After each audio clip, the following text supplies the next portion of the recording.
Everybody. I will turn on my camera. I will turn on my camera momentarily. Unfortunately, I've got really bad internet, but I'm sure that I can do a bit of introduction, and as soon as I feel a challenge, I will turn it off again.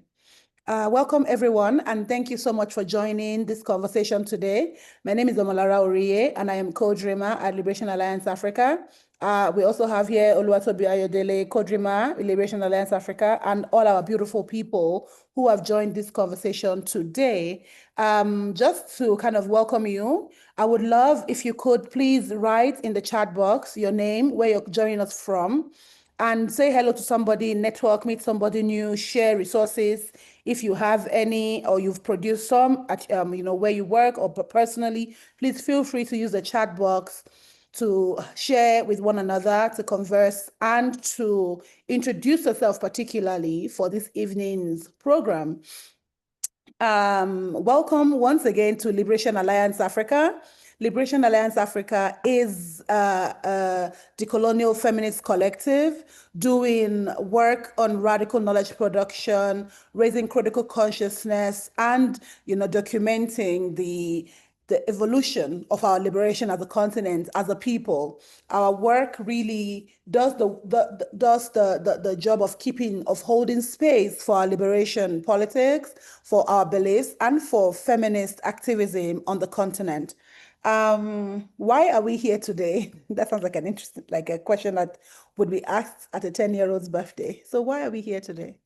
Well, absolutely, we are here today to launch and kind of share with you, our community, a new piece of work that we have been able to create at Liberation Alliance Africa. And this piece of work is called Are We on the Cusp of a Beautiful Rupture? A compendium on building community power in philanthropy in West Africa. This work was brought to life by a community of practice drawn from West Africa, and we would be introducing the community of practice to you as we go along. But the community of practice came together to create this work and to lead us in this direction. And why do we use the method of a community of practice at Liberation Alliance? We do this to honor the labor, the rigor, and the research work and effort of African women, because we believe that epistemic agency is crucial to decoloniality. Us being in charge of kind of creating our knowledge, through our lived experience, through our expertise and skill, we create this world that we want to live in. Absolutely. So this is why we use kind of the method of community of practice, bringing African feminists and African women from, different parts of the continent and the diaspora to think together, to create together, and to dream of the beautiful futures that we would love to live in, even though the present is scary. Even though the present, provides us with reason to be afraid, we believe that it is within our power, it is within our rich inner tapestry to build the futures that we want to see. This work is embedded in a larger, kind of broader philanthropic work that has been ongoing over the years. We are doing this work under the auspices of the Shift to the Power, which is an initiative on community philanthropy, spearheaded by Global Fund for Community Foundations, and they have supported actually the creation of this work today. And what does shift the power really mean to us? We believe that shifting the power means that, power and agency in philanthropy goes to the people. The people are setting the agenda. The people are remembering, they're alchemizing kind of like, indigenous knowledge and bringing it forth into the present to answer current questions and current challenges. And so our area of work under the Shift the Power movement is really to explore feminist community philanthropy ideas. It's really to explore our own kind of experiences within the space and theorize and dream of the futures that we want to experience, and also to do some deep querying of existing kind of colonial legacies within philanthropy spaces that deter us from achieving this beautiful future that we dream about. And so this is kind of like our contribution. Our work within the Shift the Power movement focuses on West Africa. It's really leads us to a place of understanding the philanthropic landscape, and not just that, providing and creating knowledge frameworks to encourage and support communities to build power in the philanthropy conversations. We believe that that it is important for us to kind of do this kind of exploratory work to set us on the path of, creating our own futures. So I think that's a quick, brief introduction about why we are here today. And, if I haven't mentioned earlier, we are launching a compendium on building community power in philanthropy in West Africa. And this compendium does not only kind of dream of shifting power to communities, it also provides, an insight into kind of the historical makeup of contemporary philanthropy, and really asks some critical questions around neoliberalism, asks some really critical questions about locating African feminists in the conversation on community philanthropy. This compendium is divided into 3 parts. Brief 1, I'm going to need some help, so I'm going to take a look at the document. 1 second. Yes, lovely.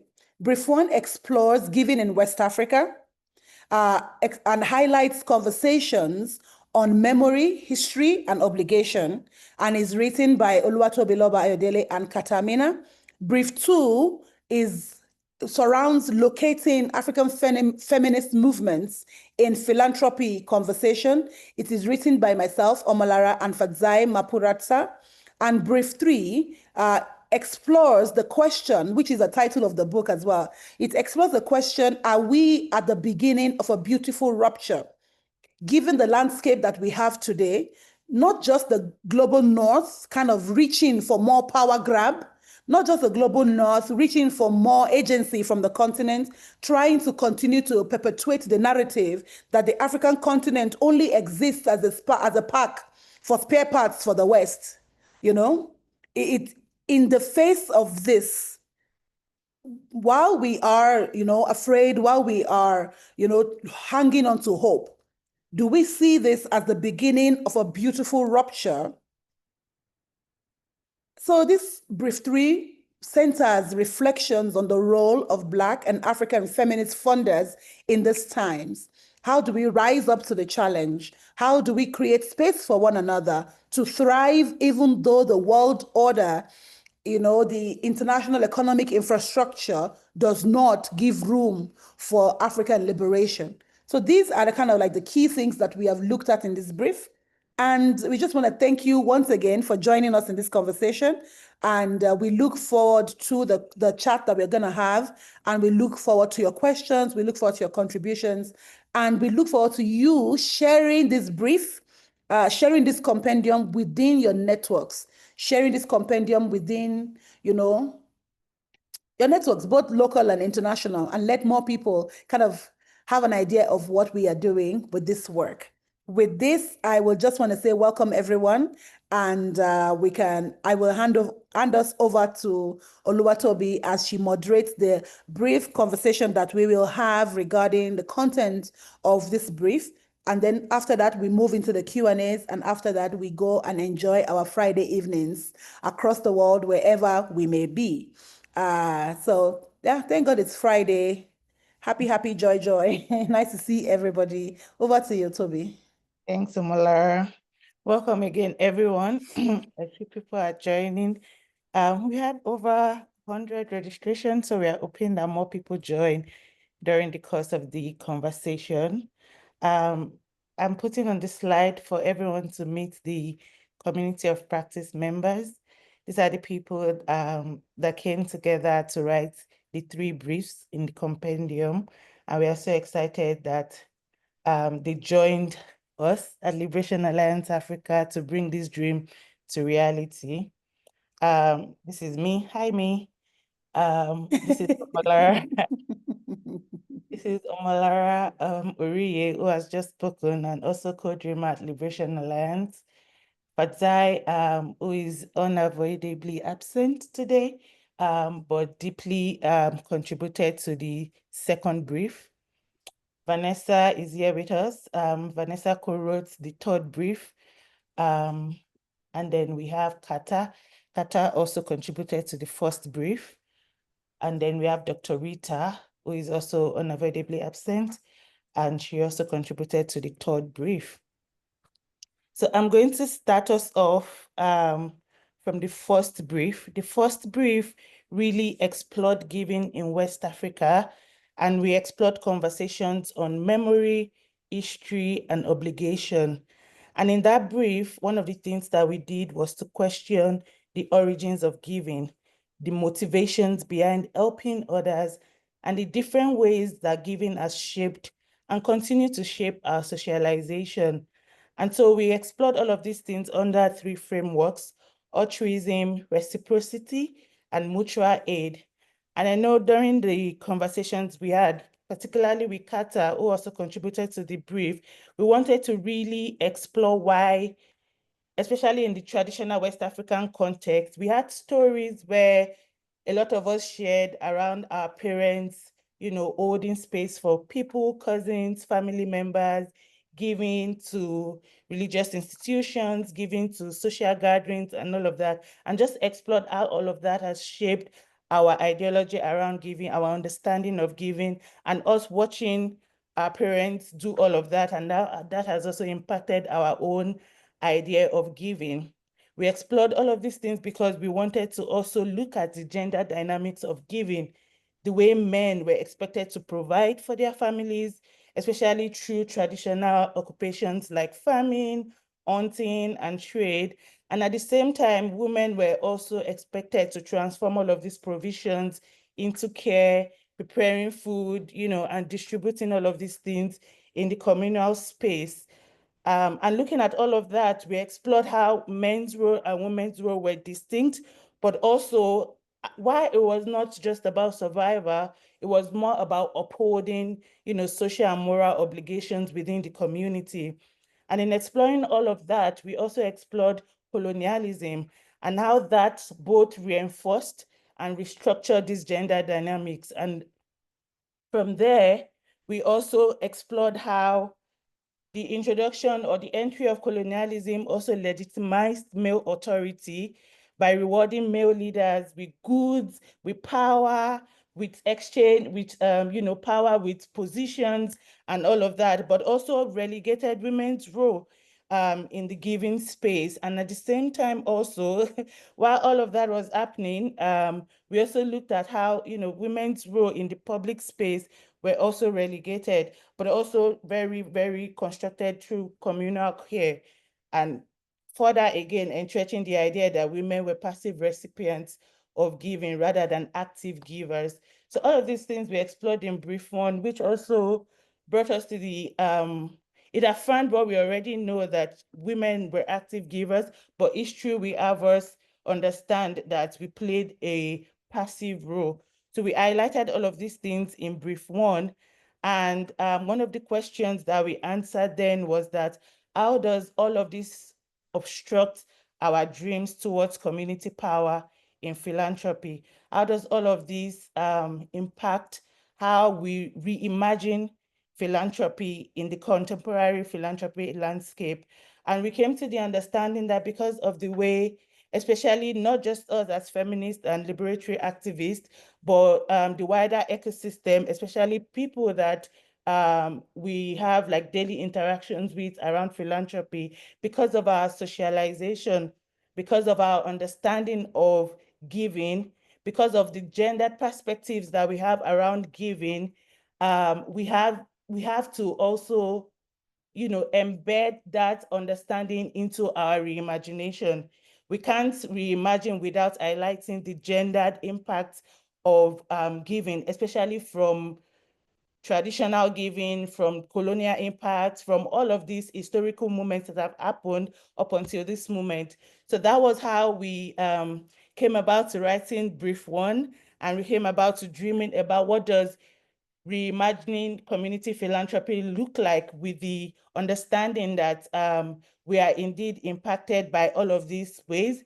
We're not saying that we want to go back to the traditional ways of giving. We're not saying we have to go back to our roots and all of the yada, yada, yada. We are saying we are acknowledging all of that, holding space for all of that, because that has influenced our understanding. And for us to reimagine, we need to acknowledge that understanding. And so with that, we move to brief 2, where we explored neoliberalism and the politics of aid. And particularly, writers of brief 2 really delved into looking at how philanthropy often functions not to build autonomous futures, but to manage the consequences of neoliberal reforms. And one of the things that brief 2 writers also did was to explore the consequences of aid from the global north, which is rooted in neo-colonial power dynamics and external political agenda, and the mechanisms of offering aid in West Africa that has profoundly been disrupted. And so with this understanding also, they answered a few questions, which is, how do we continue to locate African feminist movements in this philanthropy conversation, with this understanding that the tension between our financial sustainability and political integrity is not easily resolved, but African feminists continue to demonstrate that it is possible to hold complexity without delusion, right? And the praxis of care, resistance, and collective leadership will continue to inform our approach, will continue to inform the way we reimagine, will continue to inform the way we push, we respond, and resist all of the poly crises. So I'm going to pass to you, Omolara, as one of the contributors of Brief 2, to explain further how we continue to locate ourselves within this conversation and within the wider philanthropic ecosystem. You're on mute. Thank you. You would think after 5 years of Zooming, this would be over. But yes, absolutely. Thank you so much for sharing this with the group. I really appreciate kind of, the way you've gone into the briefs. So for this part, I would love to read an excerpt from the brief 2 to our hearing. So in a world increasingly shaped by intersecting crises, economic precarity, climate disaster, political instability, and militarized conflict, African feminist movements stand as some of the most vital sites of resistance and imagination. Yet, when it comes to the global conversation and philanthropy, their voices remain peripheral. Their strategies are decontextualized and their demands for justice are diluted. As the world navigates the poly crisis, it is imperative to ask, where are African feminist movements in the philanthropy conversations? This question is not just about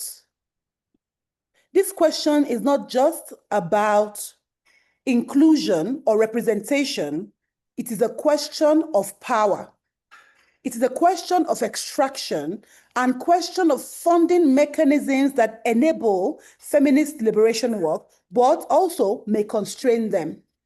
In the book, The Revolution Will Not Be Funded, the authors offer a scathing critique of the non-profit industrial complex, outlining how philanthropy often serves as a mechanism of co-optation, regulation, and depoliticization of radical movements. As African feminists, our analysis must extend this critique into our specific geopolitical and historical context, interrogating the complicity of global philanthropy in perpetuating the very systems of harm that it claims to alleviate.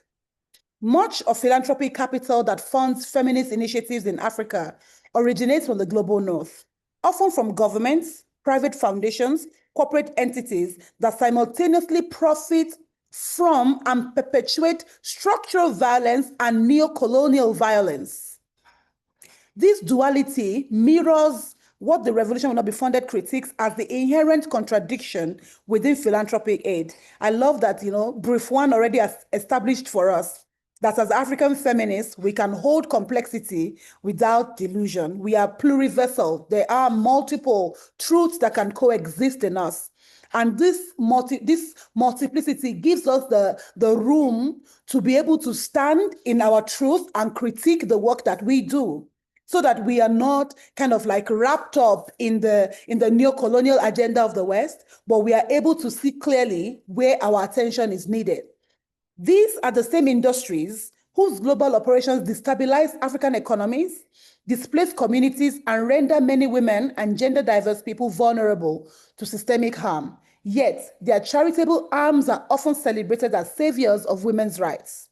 African feminist movements must challenge this contradiction, rejecting narratives that frame philanthropy as neutral or apolitical. It is important for us as we do this work to understand that philanthropy is political, and for us to truly interrogate colonial legacies that continue to perpetuate itself in this top-down approach of modern philanthropy. It is important for us, more importantly actually than just interrogating, and to move meaningfully toward a community philanthropy that is engendered by the people, that is local and resourced by the people, that its agenda is set by the people. And in this context, feminist activists and women on this African continent who are holding the continent together. African feminist movements must challenge this contradiction. We must reject the narrative that philanthropy is not political. Finally, I guess the challenge then is for us to reimagine philanthropy not as an end, but as a tool that can be radically restructured, reimagined, or bypassed altogether to serve our liberatory futures. Because we are not to be managed. We are not to be managed, because, Brief 2 really establishes for us the neoliberal kind of underpinnings of philanthropy, which is really to manage the fallout of colonization, which is also sometimes, a vehicle for propaganda, which is also a vehicle for, things that may not align with local context and local realities and desires. So the question really for us is to understand that it is important for us to retain the right to imagination. As African feminists within the philanthropy conversation, we must retain the right to imagination. We must retain the right to a future where resources is grounded in care, interdependence, and radical trust, not just a transactional aid arrangement as covert tools of neoliberalism, neocolonialism, and expansionist agendas. There is a need to continuously articulate our philanthropic relationships with an embodied recognition of imperialism and neocolonialism and how they shape North-South relationships and engagements. In navigating this, we must attest to admittance and embrace critical awareness to understand that philanthropy truly looks like for Africans.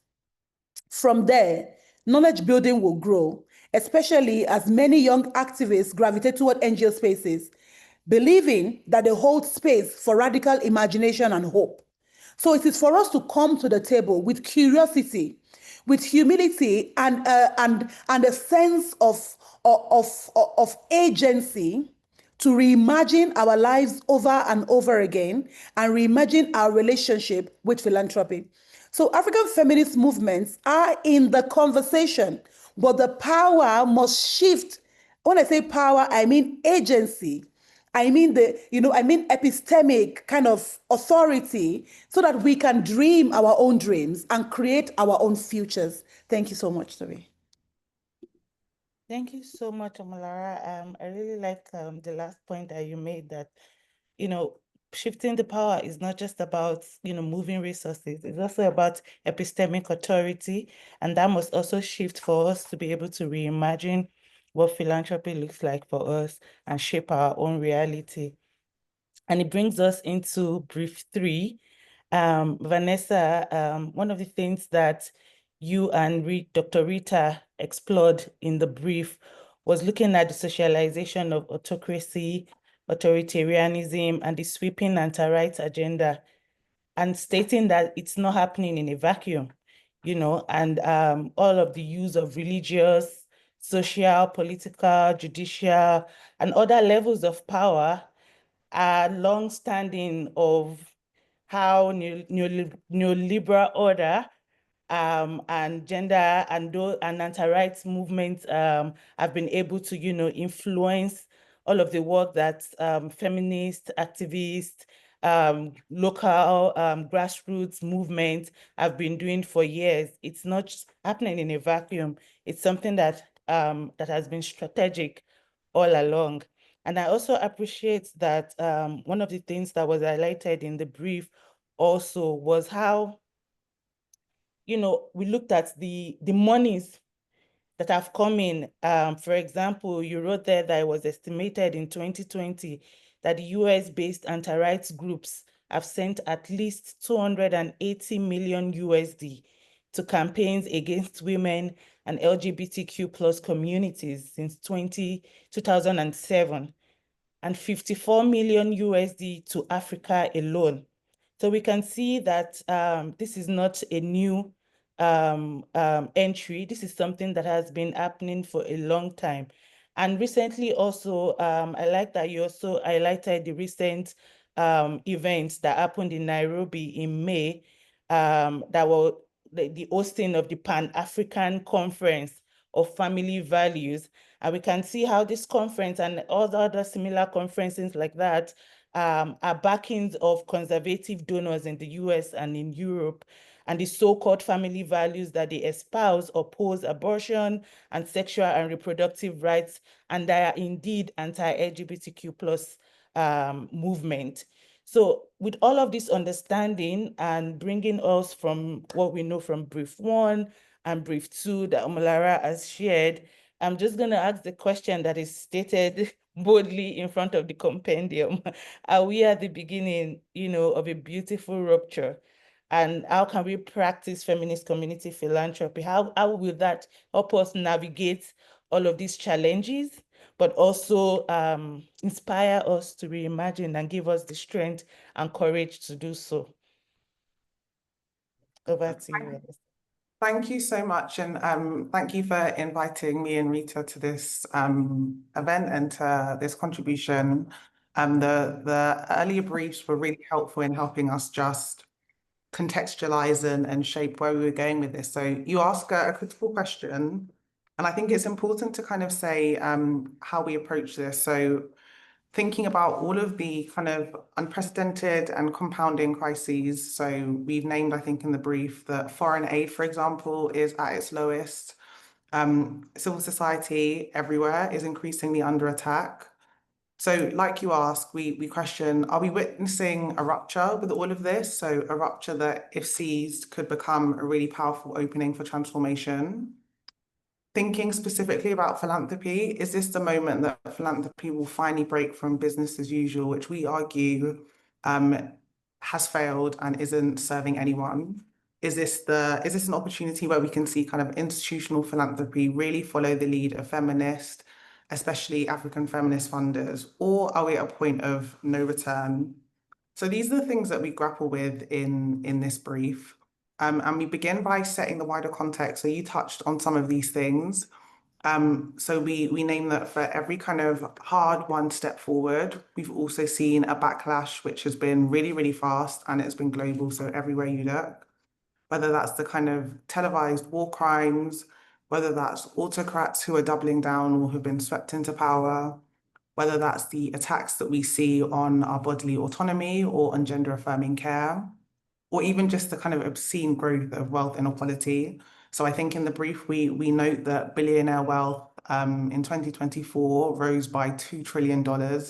These are just obscene numbers that you can't even make sense of because it's just so huge.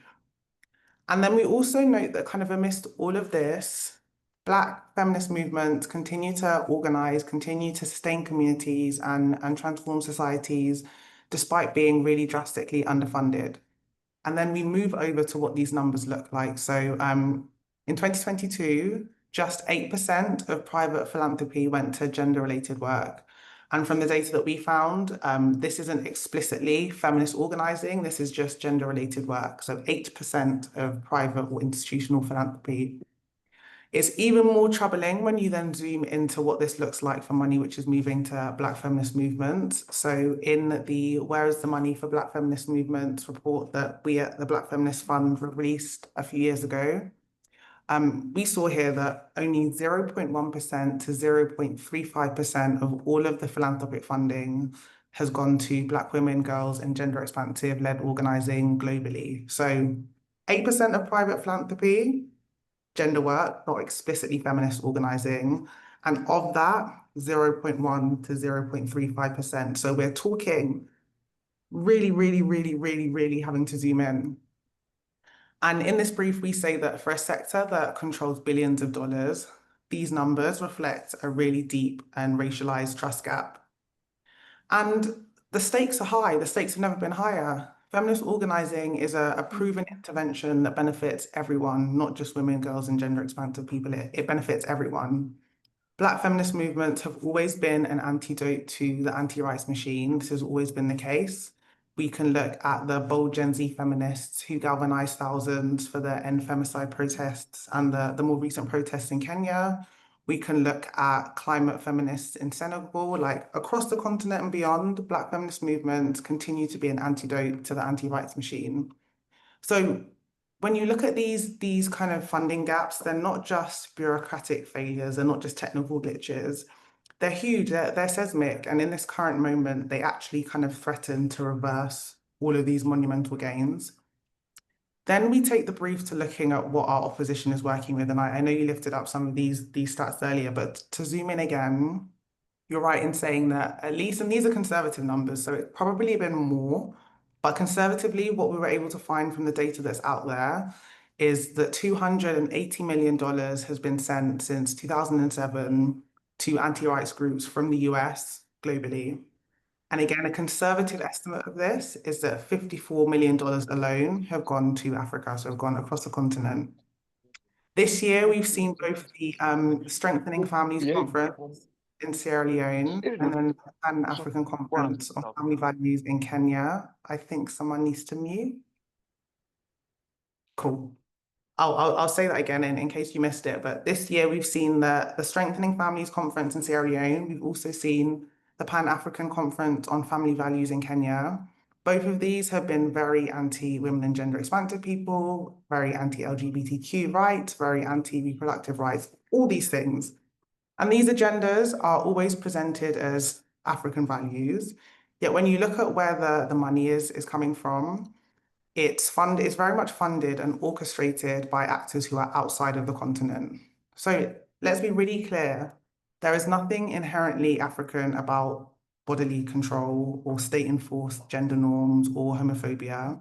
What's being imposed is a white supremacist, fascist ideology, and it's dressed up in tradition. Then we move on to saying that as African feminists, we know a different tradition too. We all come from generations of African women, girls, and gender expansive people who, without the kind of institutional backing or abundant resources, have always organized, have always resisted, have always built. Now, in institutional philanthropy, we have a growing ecosystem of feminist funders who have been born from these African feminist movements. So we have funders who are accountable, we have funders who are more community rooted and radically different from the status quo and the business as usual that we've seen. And we argue that this really changes everything. And this is why we kind of think that we are at a powerful juncture and a really important time. It's an opportunity to build a more liberated and a more life-affirming system. And it's an opportunity to do this flanked by feminist funders who are really rooted in solidarity and not charity. So then we move into what this ecosystem looks like. And there is, which is exciting, a clear blueprint for how we can actually move with solidarity. So we outline in this brief many Black feminist funders who are part of a politically grounded and resilient ecosystem. They're funding in radical, responsive, and innovative ways. And these are all rooted in and of the feminist movements that they come from. So, for example, we talk about the Black Feminist Fund where I am, where we provide long-term, so this is 8 years, flexible funding to Black feminist movements globally. We see ourselves as a model of solidarity funding. So we're mobilizing resources that Black women and gender expansive people really deserve. And all of our work and our grant making has a very intentional power analysis, which means that we always move at the speed of deep trust. We always fund without restriction, and we work from a margins to the center model with decisions made by Black feminists and organizers. We at the Black Feminist Fund, we don't do this work alone. We have sibling funds like Purposeful, AWDF and ISDAL, and all of our sibling funds also lead with feminist movement at the forefront, really disrupting the kind of traditional philanthropic norms around who and what is seen as fundable and then who holds the power to decide. So we delve into this and some of the different models that each of these funders use across the continent in the brief.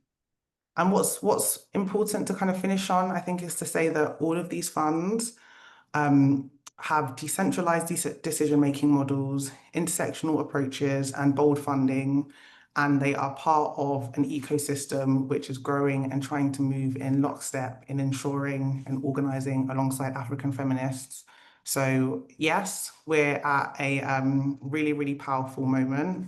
We use this brief to call in philanthropy. There's no longer any excuse. We have an ecosystem of feminist funders who are leading the way and trying to move with intention and with solidarity. So let's use this moment to do this. Thank you.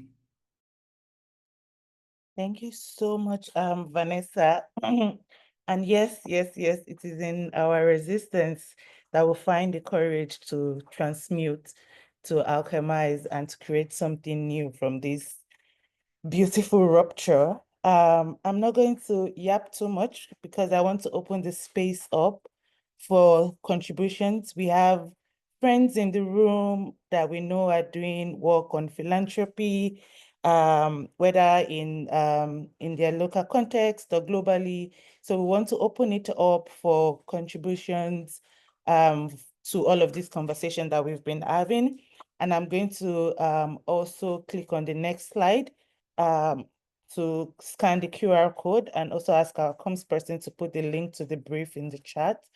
But I would open it up now for comments, contributions, questions also.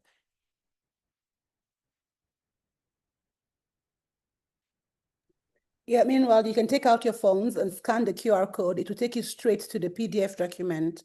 And then you can have your copy of the compendium, and then you can share that with your friends and your colleagues.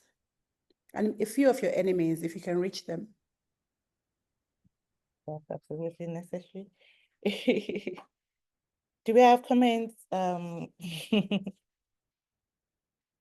from the room? I see friends, familiar names. I don't want to call names. Someone's on this race, I think.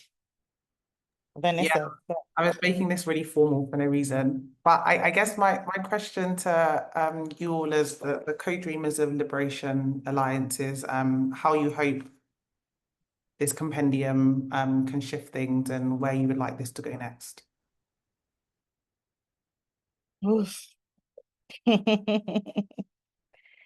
I think one of the things, I'll pass it to Omolara, but just to say whatever is coming to my head right now is when we were at the creative and dreaming phase of the project, and also speaking to our partners at the Global Fund Community Foundation, it was more building on the work that we started last year.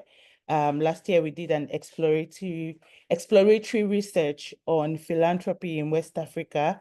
And one of the things that really stood out from that research was how there was, as much as there was an awareness that there was little funding coming to feminist organizers and movement builders in West Africa, there was this lack of epistemic authority, like Omolara mentioned, but also lack of awareness that there needs to be shifts in that aspect, you know, not just with resources and money, but also with reimagination and creating new things. So we use that with that, the framework that we use at Liberation Alliance Africa, which is critical consciousness, to say we need to do more than just creating that courage to speak truth to power or to demand for more funding, but also to step into reimagination work. So that was part of the thing that, shaped our thinking of creating a compendium that really looks at history, the current polycrisis, and also moving forward and locating ourselves within the movement. So I really hope that informs conversations and narrative work that feminist organizers do within the ecosystem in West Africa, that the compendium informs narrative work, agenda setting, and influence, the knowledge building around philanthropy in West Africa. I'm going to pass to Omolara also because I see you're on mute. After you said everything, all right, lovely. Thank you for that question, Vanessa. Our work at Liberation Alliance takes us to a place where knowing is both political and a deeply embodied experience. So we continue to kind of walk the path of knowledge as a practice of liberation. What does that really mean? It means that in a place where, and as Toby mentioned about the report we did last year, the exploratory report is called Reclaiming Agency, Dreaming of a Decolonial Feminist Philanthropy in West Africa.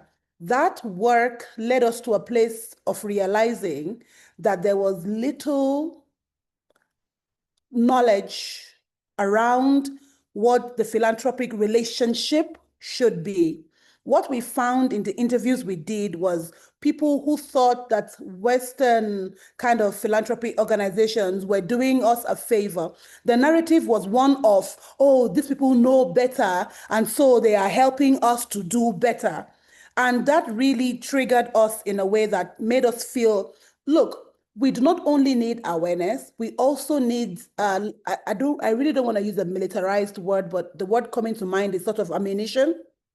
So it's like we need a knowledge base that explores kind of all the interconnectedness, because we all come to the philanthropic conversation from different directions. Some of us come into the philanthropic conversation because we are looking at our communities and we're like, oh my God, these things are not okay. We want to repair them. I guess it is important to connect such people with the origins of the problem, for us to understand that the narrative, that poverty, that quote, big giant quotes, underdevelopment is sort of a personal, collective failing on the part of Africans must shift. For us to know that these things are manufactured and that we cannot be complacent and wait for the manufacturers of the problem to now feed us solutions in piecemeal. So what do I dream of for this compendium? I'm dreaming that people will read it. I'm dreaming that people will become equipped with knowledge on how we arrived here and what we can do. I'm dreaming that people will read it and feel, oh my God, I thought that, but I wasn't sure, but oh my God, this is so real. I'm really dreaming of a soul connection, of people finding expression, of people finding audacity, of people finding agency, of people defining their experiences from some of this material. I hope that this material leads people to further knowledge. I hope it leads them to further research. I hope it leads them to a shift in how, they show up within the space. I hope that it leads us to more agency. I hope it leads us away from the narrative that we are being saved by the West. I hope it leads us away from the narrative that that our job in the international infrastructure is to adapt. I hope it leads us to the narrative that the most radical thing an African woman can do is create our own reality, because our place in the international infrastructure, as conducted by heteropatriarchal colonial imaginations, is to adapt, is to manage, is to get with the program. I hope it leads people to questions, and I hope it leads them to answers, and I hope it leads them back to their communities, to love, to solidarity, to beautiful things. That's what I think. Yeah. Thanks, Omolara. Sometimes when you talk, I almost want to shout amen and hallelujah. There's something that we say at Liberation Alliance, that ourselves must be the first site of liberation. And I think that's one of the values that really anchored this compendium, because we see ourselves first as the first site of liberation, because our mind also needs that restructuring and the wealth of knowledge that needs to come into it for us to be able to reimagine. Essay, your hand is up, so I'm just going to pass it to you for your comments and contributions. Oh, thank you so much. So I hate having to speak after Lara because there's there's nothing else to say. She said it all so powerfully and so beautifully as well. I wanted to touch on a couple of points. I think it came from the earlier speaker as well as Lara's points in the beginning around reimagination. And one of the things that I've seen with talking to some of our partners, I spoke to a partner in Ghana yesterday who works in the Northern Volta region in Ghana, and his perspectives and his feedback has been that there is fear with reimagination. And that fear is causing a lot of resistance, especially to conversations around shifting power, right? Because we've been conditioned to always be on the receiving end. And if we remember that this entire sector, the humanitarian and development sector, was never really created to empower in the first place. And so these behaviors have conditioned certain, or these expectations or the structures have conditioned certain behaviors where now we have professionalized the problems, right? We need to justify our 3-year, 5-year, maybe even 10-year strategies. It's not really about eliminating or ending poverty. It's just that legitimacy to continue to work. And so the fear aspect that comes with reimagination or thinking differently or even doing development differently does, that maybe the solution is having boldness and courage. But sometimes, especially if you're working on social issues, human rights issues, it can be a matter of life or death because you're working literally on issues that are serious for for activists. So I think the conversations we've had is how do we narrate or how do we talk about the fear aspect of doing differently and reimagining differently. And I haven't read the report yet, but I hope that there might be some clues or some answers or at least a pathway in there to help folks not just reimagine, but also to be bold in that process. So thank you again for this report. It's been really, and the presentation so far has just been really outstanding. So thanks. I didn't have a question. I was just more thinking out loud. Thank you. So you've given us. I don't know. I would love to kind of jump in. I'm thinking what we don't understand, we fear. And as a people whose actual histories have been diluted for centuries, I may be exaggerating, it's kind of like we don't really know where we are at, on some issues.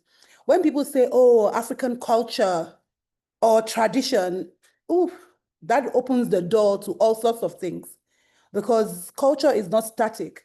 So my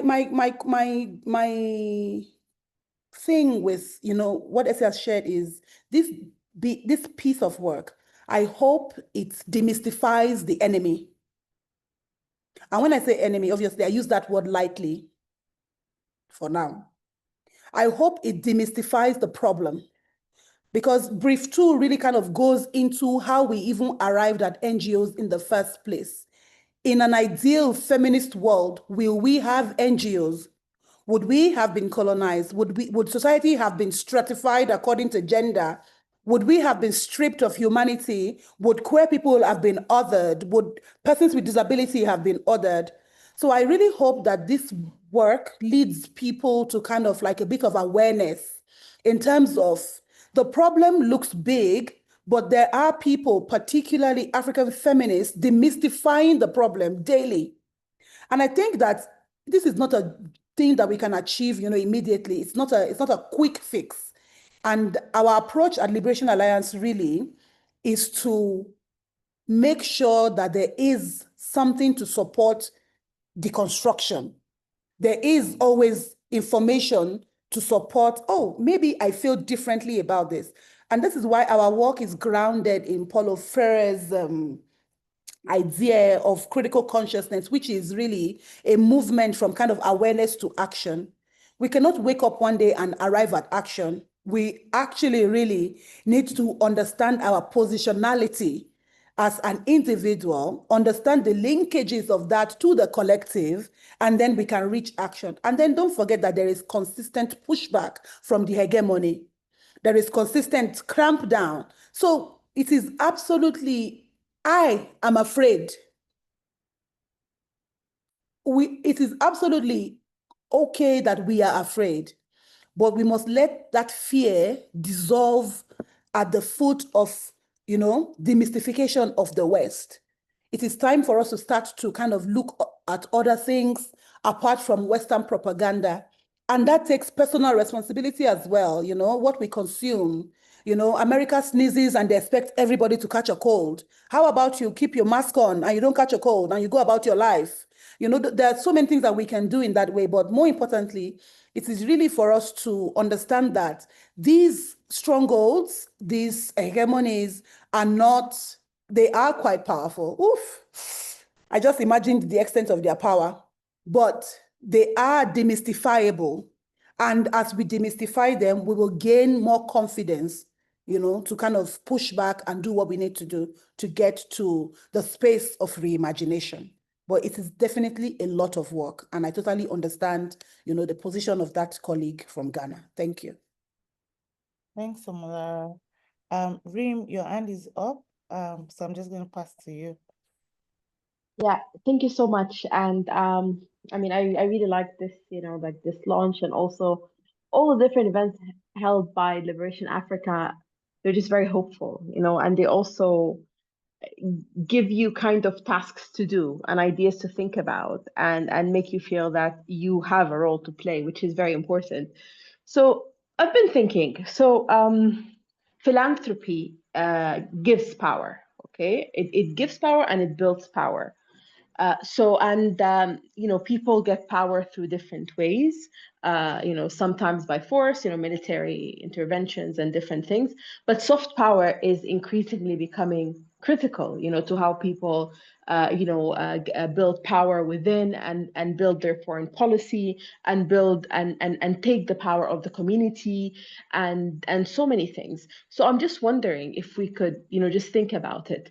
What kind of soft power can we achieve through philanthropy and through giving to our communities? And how do we use this soft power to build resistance, to build power in our communities, and to make sure that we're shaping the narrative and the policies? Because with power comes responsibility, but then also opportunity to do something, to kind of negotiate with the system, and try to bend it a little bit. So I know this is maybe something that it's still, we're still thinking about it, but I'm always very interested to think about soft power and how we can have a role kind of to play with that. Thank you. Thanks, Reem. And just to say that, power can always alchemize. It can always expand and contrast based on context.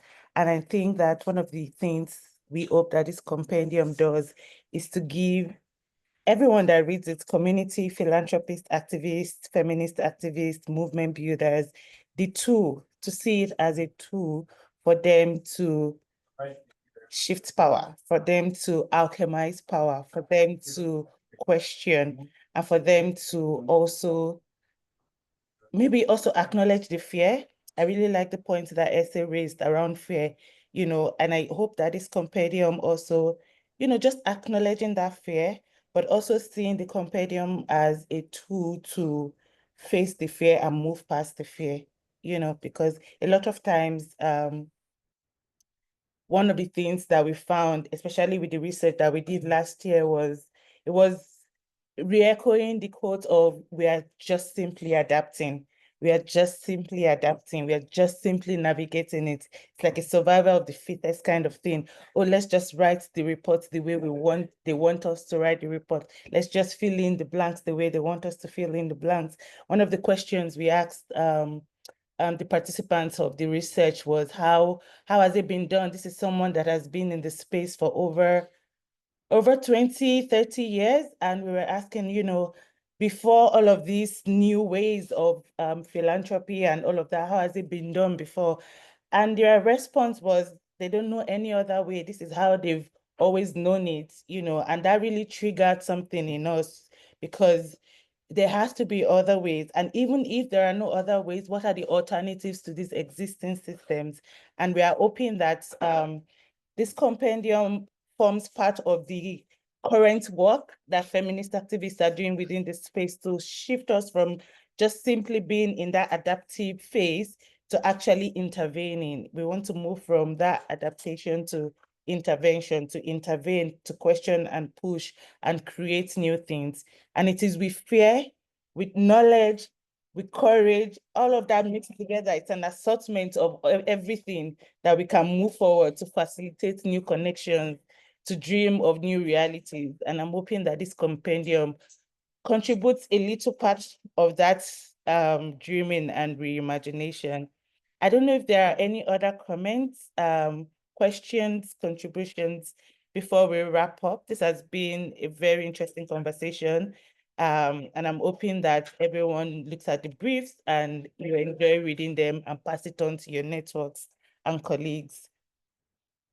Do we have any more questions, contributions, comments?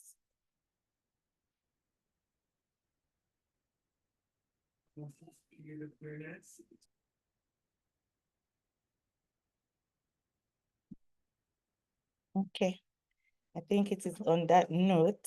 Omolara, pass it back to you.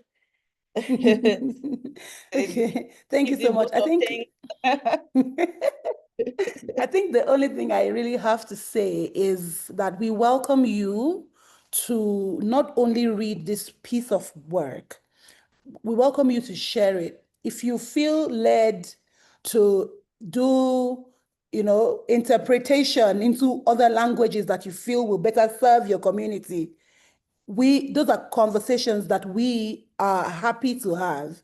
We do not just want this piece of work to join the pile of feminist knowledge, of which that has its own uses, because I hold a dream that feminism is going to become mainstream, just like capitalism is mainstream. And when that happens, our labor, our rigor, and our work would have created a world that we would be proud of, whether we are part of it or not. But in the moment that we are facing all of these big challenges, and that we are acknowledging that, yes, we are afraid, but we are not deterred, it is absolutely important for us to share this work as widely as we can, and also to actually read it. You know, I would love to see responses from people saying, oh, well, I don't think that brief 2 covers I think we should. You know, I would love critical engagement with the material. And so it's just an encouragement to us all to do that, and for us to keep the faith. We know that we are in hard times, you know, given the poly-crisis and, you know, the closure of civic space and kind of the rollback of liberties that we have, you know, long achieved. And we just want to let you know that we are with you. We are standing in solidarity with you. We are standing together. We are holding hands. And, you know, like I always say, it's so cliche, but I really like saying it. Liberation will come, guys. I really believe so. And so that's really all from me. Thank you so much. And is this where we say goodbye, Toby? Yes, I think this is where we say goodbye. Thank you so much, you everybody. everyone. And thank you for joining. We really appreciated that you came here. Thank you so much. Thank you, thank you. I'm gonna put the link to the brief again in the chat. In the chat, yeah, okay.